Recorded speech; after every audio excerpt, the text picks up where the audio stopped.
Saudara, Ketua Bidang Kehormatan DPP PD Perjuangan Komarudin Watubun menegaskan Presiden Jokowi dan Wakil Presiden terpilih Gibran Rakabuming Raka sudah bukan kader PDIP. Komarudin bilang Jokowi sudah bukan kader PDIP karena sudah mendukung pasangan Prabowo Gibran di Pilpres 2024. Padahal PDIP mengusung pasangan Ganjar Mahfud. Komarudin juga menyatakan Gibran sudah tak lagi menjadi kader PDIP sejak memutuskan menjadi calon wakil presiden. Membela pernyataan Sekjen PDIP Hasto Kristianto, Komarudin mengingatkan Gibran agar tidak berbohong karena menyatakan ingin tetap berada di PDIP, tapi ternyata maju Pilpres.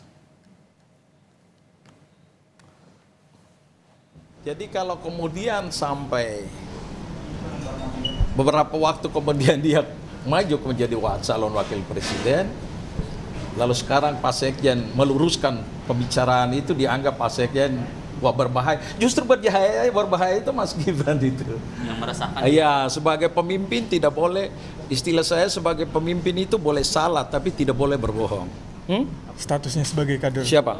Gibran, Mas Gibran. Gibran itu bukan kader partai lagi. Saya sudah bilang sejak diambil putusan itu diulang-ulang bagaimana. Termasuk yang Pak Jokowi, karena tadi kan sempat dibilang yang soal cawe-cawe presiden itu sempat ditegaskan lagi di dissenting opinion. Berarti ini sudah menyelenceng dari partai gitu ya? Orang sudah di sebelah sana bagaimana mau bilang bagian masih dari PD Perjuangan kok, yang benar saja Menanggapi pernyataan Ketua Bidang Kehormatan DPP PDIP Komarudin Watubun yang menyebut ia bukan lagi kader PDIP, Wakil Presiden terpilih Gibran Rakabuming Raka mengaku tak masalah. Soal ada kesan dipecat oleh PDIP, Gibran bilang nggak apa-apa dipecat. Sementara mengenai respons Presiden Jokowi usai disebut bukan lagi kader PDIP, Gibran minta ditanyakan langsung ke Jokowi. Ya udah nggak apa-apa. Mungkin kalau dengan itu ada partai yang baru mungkin ya untuk berat-berat. Belum ada pembahasan ke situ ya. Tunggu aja nanti. Bapak juga belum membahas soal itu juga. Saya tidak tahu ya. Tanyakan ke beliau sendiri. Tapi tanggapan Mas Gibran bahwa ini kan semacam kayak dipecat dari partai gitu. Sempat ada rasa kecewa gitu mungkin. Enggak apa-apa, dipecat ya enggak apa-apa. Ya, makasih. Mas, besok kalau setelah penetapan itu nanti untuk prioritas. Ketua Umum Partai Amanat Nasional Zulkifli Hasan ikut angkat bicara setelah PD Perjuangan menyebut Jokowi dan Gibran bukan lagi kader banteng. Zulhas bilang Jokowi dan Gibran tak perlu repot-repot mencari partai karena PAN siap menjadi rumah Jokowi dan Gibran setelah tak lagi di PDIP. Ya, saya waktu dekat ada agenda mau ke Solo. Ya, gitu. Jadi Pak Jokowi, Mas Gibran, nggak usah repot-repot lah. Kan sudah berkali-kali ya, keluarga Pak Jokowi, keluarga PAN keluarganya Pak Jokowi. Jadi sudah jelas terang. Nggak usah kesana kemari, ngapain? Ya. Sudah ada rumahnya, namanya Partai Amanat Nasional. Ketua Umum Relawan Jokowi Projo sekaligus Menkominfo Budi Aristiadi turut merespons pernyataan PDIP yang menyebut Jokowi dan Gibran bukan lagi kader mereka. Budi Ari menilai pergasan Jokowi dan Gibran bukan lagi kader banteng merupakan sikap politik PDIP sebagai partai politik. Shalom, Om Swastiastu, Namo Buddhaya. Itu kan pernyataan dari PDI Perjuangan, itu haknya PDI Perjuangan. Kita menilai ya itu sikap PDI Perjuangan sebagai partai politik. Pak Jokowi sama Pak Gibran saya pikir sih pasti ada. PD Perjuangan menegaskan Presiden Jokowi dan Wakil Presiden terpilih Gibran Rakabuming Raka sudah bukan kader lagi. Apakah hubungan Jokowi dan PDIP sudah berada di titik nadir? Dan bagaimana dengan hubungan seperti ini? Bagaimana pula posisi PDIP di pemerintahan saat ini maupun mendatang? Kita akan bahas bersama dengan Ketua Bidang Kehormatan DPP PDIP Komarudin Watubun dan pengamat politik Report Tracking Indonesia Hanta Yuda. Selamat petang Pak Komarudin dan Mas Hanta. Selamat petang Ibrahim. Baik. Selamat petang. Baik, Pak Komarudin, pernyataan keras sebut Jokowi dan Gibran bukan lagi kader PDIP. Ini makna yang bisa dibaca oleh publik tentu tegas, keras, usai putusan MK. Sebetulnya bagaimana sih saat ini hubungan keluarga Jokowi dengan PDIP termasuk dengan Ketua Umum Megawati Soekarno Putri, Pak Komarudin?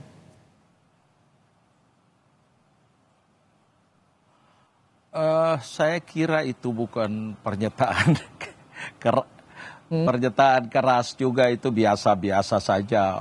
Orang juga semua tahu kalau Pak Jokowi sekarang sudah ambil posisi di koalisi sebelah, jadi itu hal yang biasa saja. Kalau akhirnya Pak Jokowi memilih keluar dari PDI Perjuangan, ya itu pilihan yang harus kita hargai juga. Ya, karena kita beberapa kali mengundang juga dari PDIP membahas soal ini, apakah betul dipecat atau Jokowi Gibran mengundurkan diri, tidak ada yang secara gamblang. Tapi kemarin Anda menyampaikan sudah bukan lagi kader, artinya itu cukup penegasan, Pak Komarudin. Sebenarnya dari dulu kan saya sampaikan ya, dalam ada backlight ya, dalam setiap pernyataan kalau Pak Gibran sudah memilih untuk bergabung ke koalisi sebelah, itu ya otomatis kehilangan keanggotaan dari PDI Perjuangan. Jadi itu yang sering terjadi di PDI Perjuangan seperti itu. Jadi tidak ada hal yang luar biasa sebenarnya. Kalau sekarang hubungan keluarga Jokowi dengan PDIP bagaimana? Apakah betul bisa dibilang di titik nadir, sulit untuk rekonsiliasi nih? Ya itu bagian lain, saya tidak tahu ke depan. Tapi sampai saat ini saya kira publik semua juga tahu Pak Jokowi posisi berseberangan dengan PDI Perjuangan dari Pilpres maupun Pileg kemarin ya. Bahkan ada gerakan-gerakan yang mengancam PDI Perjuangan baik di Pilpres maupun di Pilegnya. Untung di Pileg kita masih tetap kokoh sebagai pemenang dalam Pileg kemarin. Baik, Mas Hanta, apa yang Anda baca dari pernyataan PDIP soal Jokowi dan Gibran bukan lagi kader? Betul, ini sulit untuk rekonsiliasi bagi kedua pihak, Mas Hanta. Ya, Bung Ibrahim, menurut saya di dalam politik itu tidak bisa semata-mata kita lihat de jure-nya di atas kertas, tapi lebih penting di atas itu semua soal apa realitas atau de facto dan legitimasi politik di dalam politik itu sendiri. Jadi secara de facto sebenarnya Pak Jokowi, Mas Gibran, mungkin semua keluarga Pak Jokowi itu tidak berada di PDI Perjuangan lagi. Karena dari posisi Pilpres mereka sudah berseberangan, berhadap-hadapan. Partai pun relatif lebih dekat dengan Golkar, bahkan belakang disebutkan, ketimbang dari PDI Perjuangan, partai yang mereka mungkin masih punya KTA. Nah, ini saya kira membuktikan bahwa ditambah lagi statement Pak Sekjen PDI Perjuangan, Pak Hasto, bahwa semua siapapun bisa mendaftar menjadi calon gubernur atau pilkada di Sumatera Utara, kecuali Bobi. Itu kan sangat jelas dan mengatakan bahkan tutup pintu. Artinya secara de facto itu Jokowi, Gibran, Bobi itu tidak berada di PDI Perjuangan. Mungkin meskipun mereka masih punya memegang KTA. Nah, kalau bicara KTA inilah barangkali masih ada potensi untuk rujuk. Meskipun saya mengatakan kalau kita bicara bahasa Bung Ibrahim mengatakan rekonsiliasi rujuk, ada mungkin, tapi potensinya amat sangat kecil sekali. Kalau kemudian orang mengatakan kemungkinan ada pertemuan Pak Jokowi dan Ibu Mega dalam waktu dekat ini, saya termasuk yang tidak yakin. Sangat sulit itu terrealisasi. Jauh lebih mudah merealisasikan pertemuan antara Pak Prabowo dan Ibu Mega ketimbang Ibu Mega dan Pak Jokowi. Itu bacaan saya. Karena kita lihat bagaimana karakter Ibu Mega, bagaimana sikap PDI Perjuangan dan seterusnya. Nah, persoalannya Bung Ibrahim memang tidak ada pengumuman, meskipun Bang Komarudin kemudian Pak Hasto mengatakan cukup keras sikap, tapi memang dari PDI Perjuangan yang belum ditangkap publik secara resminya, secara jujurnya, meskipun saya menangkap secara de facto sudah lebih tinggi secara politik, legitimasi politiknya. Begitu juga Pak Jokowi tidak pernah mengumumkan beliau atau Gibran mengumumkan dia keluar dari PDI Perjuangan. Sehingga saya kira ini soal menjaga persepsi publik. Tapi bagi PDI Perjuangan relatif sudah lebih luasa ya ketimbang era politik elektoral ketika Pilpres, ketika Pileg berlangsung untuk menjaga suara. Nah, sekarang menurut saya lebih kuat lagi. Kalau saya membaca, izinkan saya baca dari sisi PDI Perjuangan, mungkin ini kan menunjukkan pesan kepada publik bahwa pertama, PDI Perjuangan ingin mengirimkan pesan mereka tidak bergantung pada sosok yang katanya Jokowi. Mereka membuktikan tanpa Jokowi masih menang meskipun ada penurunan. Baik. Itu poinnya. Yang kedua, memang ingin menjaga marwah dan institusi partai kalau saya tangkap. Itu yang diperankan oleh Mas Hasto. Meskipun mungkin ada potensi dari sisi Mbak Puan, mungkin komunikasi politik dan seterusnya. Dan terakhir, mungkin PDI Perjuangan ini mengirimkan pesan mereka partai yang sering dikatakan partai kader dan partai ideologis. Jadi ini efeknya tanpa Jokowi. Begitu kira-kira yang ingin ditangkap. Sementara Pak Jokowi dan Mas Gibran juga saya pikir sedang melakukan kemungkinan alternatif politik untuk menjalankan berpolitik di masa mendatang. Apakah mungkin perahu politik yang baru? Yang juga saat ini mulai menguat soal adanya wacana Prabowo akan ketemu dengan Megawati, PDIP akan bisa merapat ke koalisi pemerintahan Prabowo Gibran. Nah, Pak Komarudin, dengan adanya pernyataan ini, penegasan Jokowi Gibran bukan lagi kader PDIP, apakah ini berpengaruh pada penjajakan hubungan PDIP kepada koalisi pemerintahan Prabowo Gibran yang saat ini mulai menguat nih, Pak Komarudin? Ya, Pak Prabowo dengan Ibu Mega secara pribadi punya hubungan yang baik. Jadi sebenarnya tidak ada masalah ya. Kita harus bedakan urusan pribadi dan urusan kenegaraan. Tapi dalam konteks Ibu Mega dan Pak Prabowo bertemu dan berdiskusi tentang masa depan Republik, ya boleh-boleh saja, kenapa tidak.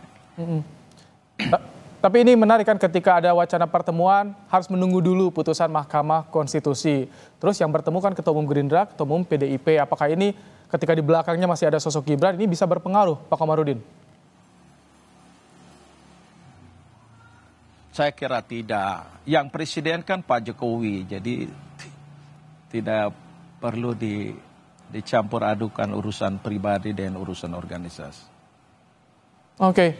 Nah, Mas Hanta, kalau misalkan Anda lihat, apakah ini dengan adanya penegasan yang tadi disampaikan, apakah ini sinyal kalau PDIP justru akan berada di luar koalisi pemerintahan Prabowo Gibran? Kalau menurut Anda, Mas Hanta? Saya melihat masih punya peluang kedua-duanya ya, 50-50. Tadi saya sama, tidak di Kompas TV maupun di TV yang lain mengatakan, saya hanya yakin Ibu Megawati Soekarno Putri, tentu yang megang kendali PDI Perjuangan, yang paling kuat, yang saya percaya bisa menolak ajakan bergabung di pemerintahan. Meskipun ada potensi tetap bergabung, ada. Ketimbang partai yang lain, dibandingkan Nasdem misalnya, PKB dan PKS. Kalau PKS saya bilang soal diajak atau tidak, PKB soal rutenya, dia muter dulu. Kalau Nasdem sepertinya tinggal sedikit lagi. Nah, kenapa saya mengatakan itu? Ibu Mega membuktikan 10 tahun pemerintahan Pak SBY, beliau berada di luar pemerintahan. Meskipun mungkin Pak Komarudin bisa konfirmasi keinginan almarhum Pak Taufik Kemas mungkin agak sedikit berbeda, tapi Ibu Mega kekeh sampai akhir pemerintahan SBY berada di luar pemerintahan. Itu tidak menutup kemungkinan terjadi lagi. Meskipun belum tentu ya, Bung Ibrahim, bisa juga PDI Perjuangan kemudian bergabung di pemerintahan. Tapi saya ingin memisahkan dulu tadi. Saya mengatakan pertemuan Ibu Mega dan Pak Prabowo itu jauh lebih besar potensi terrealisasi ketimbang pertemuan Ibu Mega dan Pak Jokowi. Kenapa? Karena Pak Prabowo dengan Ibu Mega memang betul tidak ada problem secara personal, pernah berpasangan seterusnya. Jadi kekecewaan atau kekecewaan politik yang luar biasa dari Ibu Mega, bacaan saya ya, mohon maaf, itu bukan kepada Prabowo, lebih kepada Pak Jokowi. Nah, karena itu untuk membaca, Bung Ibrahim, apakah mungkin PDI Perjuangan bergabung atau tidak, kita lihat dulu. Kalau pertemuan Ibu Mega dan Pak Prabowo tidak terrealisasi, itu semakin kecil peluangnya. Tapi kalau terrealisasi, meskipun belum otomatis, itu potensinya, hilal politiknya agak kelihatan. Ada potensi mereka gabung pemerintah masih ada. Jadi sinyal-sinyalnya ya, kita tunggu soal tadi adanya pertemuan-pertemuan. Keperluannya gabung membidik PDI Perjuangan Ibu Mega itu sangat penting sebagai Saya ingin terakhir ke Pak Komarudin. Jadi bagaimana dengan pernyataan tadi, bagaimana nasib kader PDIP di Menteri Pemerintahan Jokowi saat ini, dan bagaimana kans ke depan? Apakah akan oposisi atau bagaimana, Pak Komarudin? Saya tidak bicara ke masalah oposisi ya, karena partai ini punya mekanisme yang ketat urusan-urusan keputusan strategi seperti itu. Iya.